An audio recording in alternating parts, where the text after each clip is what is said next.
Bakit di sumasagot jowa ko? Mga walang yatong mga to, naglalandian pa sa harap ko. Aba, kaya pala di ka sumasagot sa mga tawag ko? Kasi nakikipaglandian ka pala dito kay Samantha? Excuse me? Jowa ko yan. Excuse me? Nauna siya naging akin. Inagaw mo lang. At ikaw, break na tayo! Nababaliw na ata yun. Okay, class, ibibigay ko na yung mga grades nyo. Samantha, naka-98 ka. Ikaw ang highest. Deserve mo yan, Samantha. Thank you, ma'am. Paano naka-98 si Samantha? Puro kalandian lang naman hiratupag niya. Kapag inggit, pumikit na lang. At kayong lahat, 95. Maliban lang kay Scarlett, ikaw lang ang bagsak sa buong klase. Bagsak ako? Hindi pwede, ma'am. Ipasa mo ako. Wow! Anong ibibigay kong grade sa'yo, madam? Di ka naman pumapasok sa subject ko. Lagot ako sa nanay ko nito. Nay, bagsak po ako. Ayan! Kaka-boyfriend mo kasi yan! Huwag ka na umuwi dito, ha? Paano na ako nito? Miss, huwag kang gagalaw. Hold up to. Wala na bang mas mamalas pa sa araw na to? Akin na phone mo, tabag mo. Kuya, wag po. Akin na. Ayoko na. Ayoko. O anak, anyari sa'yo? Anay, masamang panaginip lang. Ayan, hindi ka kasi nag-i-skincare bago matulog. Ganun pala yun, Nay. Oo, anak. Try mo tong overnight serum ng Garnier. May 10% pure vitamins ito so that you can #power through the night. Kaya goodbye na sa mga nightmares. Sige, Nay. Tatry ko. Grabe, ang fresh ko na naman. For sure, may in love na naman sa akin yung jowa ko. Oo, glowing ka nga, anak. Pero huwag ka ilusyonada kasi wala ka naman jowa. Grabe. Grabe ka, Nay. Okay po, ma'am. Hoy, ikaw! Tumawag teacher mo sa akin! Bagsak ka na naman? Nay, kasi ayoko na marinig. Simula ngayon, bawal ka lang gumala at mag-cellphone. Hindi pwede to. Anong gagawin ko? Aray! Sakit ng pagkaramdam ko. Magpahinga ka na, anak. Bipilit kita ng Chicken Joy. Sige po, Nay. Effective yung plano ko, A few moments later. Anak! Ayan, please! Oh, nagsiselbong ka na? Okay ka na, no? Maglinis ka na doon sa baba. Ang sakit. Ang sakit talaga ng pagramdam ko. Aba, teka. Huwag mo ako niloloko, ha? Magbihis ka na. Pupunta tayo sa doktor. Anay. Tara na. Hello, Doc. Ipapacheck up ko po tong anak ko. Sige, pasok kayo. Ano po nangyari sa kanya? Kasi, Doc, palaging may masakit sa kanya. Totoo ba to, Dok? O kunwari niya lang para di siya mautusan? Tignan natin. May malalang sakit yung anak mo! Ha? Mamamatay na siya? Di ka magiging OA, mama. Meron akong gamot dito, ma'am. Last stock na lang to. Ipainom mo na. Effective yan, ha? Iinumin ko na, Nay, ha? Ayan, Nay. Okay na pakiramdam ko. Ayan, huliin niyo na yan. Anong nangyayari? Isa siyang peking doktor! Kaya ikukulong na namin siya! Ha? Ay, anak! Anong nangyayari sa'yo? Anak, anak! Ay, expired na pala yung gamot. Walang iya ka!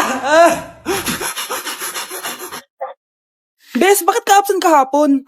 May pinuntahan kasi ako, Bes. Ano yan? Ba't mo tinatakpan yung bibig mo? Mabaho ba yung hinga mo? Ano kasi Hala, naka-braces na si Scarlett! Kaya siguro absent siya kahapon. Bes, magkano yung braces mo? Di ba mahal yan? Rich kid ka siguro. 5K lang to, pero naka-promo kasi sila, kaya 3K na lang. Ako na rin nag-change ng rubber kasi kamahal man. Nandito ba si Scarlett? Present po, ma'am. Anong present? Ayusin mo nga magsalita.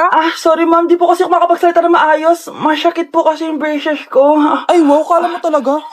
Anong ginagawa niya? Over naman sa pakita ng brace. Bes, ano yan? Ba't ganyan ka mag-tiktok?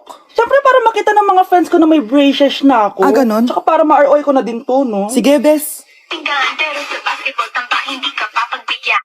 Wow! Gising na siya! Ang pala mo nandito sa bahay. Nay, wag yun please. Alam mo, bilib din ako sa'yo eh. Wala na nga tayong makain, nagpabuntis ka pa. Buti pa yung anak ni Rosa, pag-aaral ay natupag. Nakakawalang gana.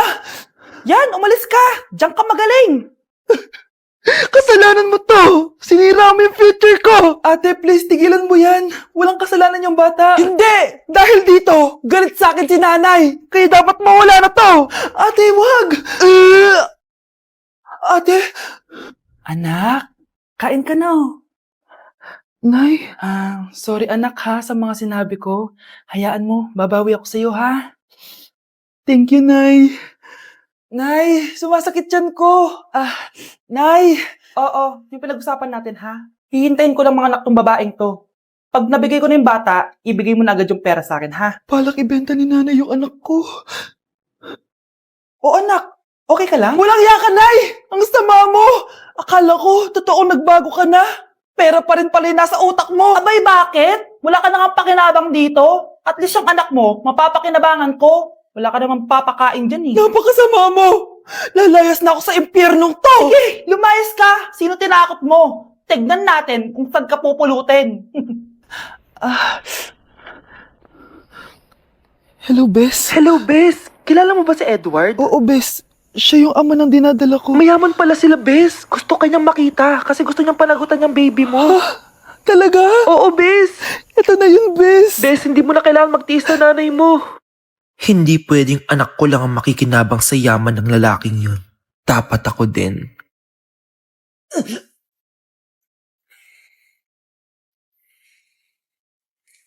Isa ka na din katulad ko, anak. Anong ginawa mo sa akin, Nay? Kakaiba yung nararamdaman ko. Gusto mo malaman ang totoo, di ba? Isa akong diwata mula sa mundo ng Encantasia.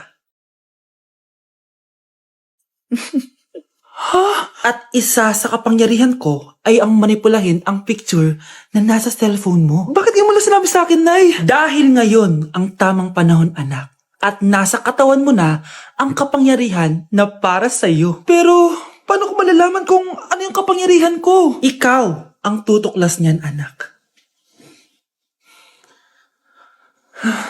Ano kaya magiging kapangyarihan ko? Baka nagiging invisible ako.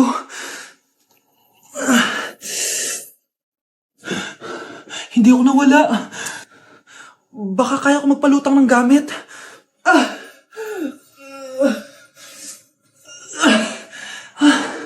Hindi lumutang.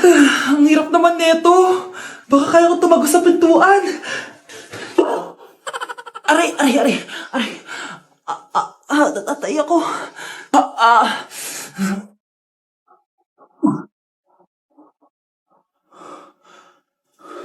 Ano yun?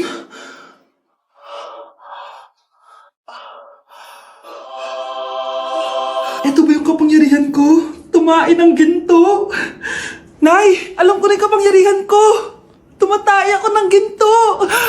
Anak, uminom ka na maraming pampatae para yumaman na tayo. Talino mo talaga, Nay.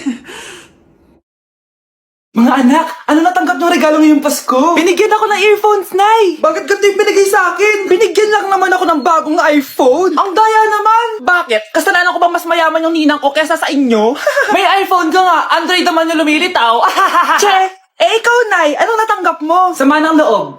O ano, huwag niyo lang yung tanong kung ano natanggap ko. Halata naman, di ba? Ang babait ninyo, thank you. Ito, 100. Ang galing nyo. Ang malaki bigayan dun ah. Salamat po.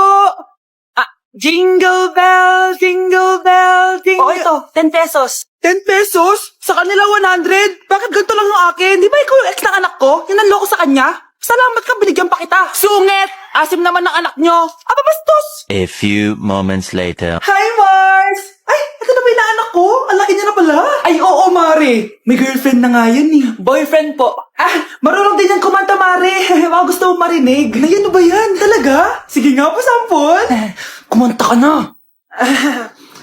Gusto ko nang bumitaw. Ayusin mo. Paano ka magkakapera niyan? Gusto ko nang bumitaw. Galing naman. O, eto, pamasko mo. Ay, akin na yun, Mare. Baka mawala pa niya yan. Burara pa naman yan. Ay, wait. Isasend ko na lang pala sa Shopee Pay ng inaanak ko. For sure, hindi niya mawawala yun doon. Super easy lang magpadala ng Shopee Pay ang PAW. Just go to your profile, click Send Money, and send ang PAW. Just enter the amount at kung ilan ang bibigyan nyo. Pwede pa kayo mamili kung anong design at kung anong gusto nyo sabihin. Kaya ikaw, Mare, send your pamasko na through Shopee Pay ang PAW. Ay, may Shopee Pay na pala. Sige, gagamitin ko yun. Thank you po, Ninang. Got you, inaanak. Dok, bakit ka meron neto, ha? Bakit may picture ka nang nawawala akong anak? Hindi mo ba talaga ako naaalala? Hindi. Sabihin mo sa akin, buhay pa ba ang anak ko? Umalis ka na. Marami pa akong gagawin. Buhay pa ba ang anak ko? Oo! Buhay na buhay ako! Ako ang anak mo na iniwan mo sa palengke dati. Nagtataka ka? Isa na akong trans ngayon. Alam mo, buti na lang may mabait at mayamang pamilyang kumukup sa akin. Kaya maganda yung naging buhay ko. Tignan mo, naging doktor pa ako. Kaya salamat sa'yo at iniwan mo ko. Anak, hinanap kita. Umasa ako na babalik ka. Hindi na importante yan. Ayaw na kita makita at hindi na kita kailangan. Kaya umalis ka na. Hello po. Kamusta po yung pasyente? Dok, si nanay naman yung nagkasakit. Kamusta na siya? Okay naman. Sa iba ko na lang siya ipapaasikaso, ha? Anak? Anak, please! Bakit anak tawag mo sa kanya, Nay? Sure ka ba na habang buhay ka magagalit sa nanay mo? Nakita ko results niya kanina. Anytime, pwede siya mawala. Magpapahangin lang ako. Nasaan na sila? Hello, nurse? Nasaan yung pasyente dito sa room 214? Anak? Ako ba hanap mo? Nay, akala ko may masamang nangyari na sa'yo. Anak, hindi na kita iiwan. Good news! False alarm lang pala yung nakita namin result sa nanay mo. Ibig sabihin, magiging okay siya. Salamat naman. Nay, ayoko na mawala ka sa akin, ha? Yay! May ate na ako!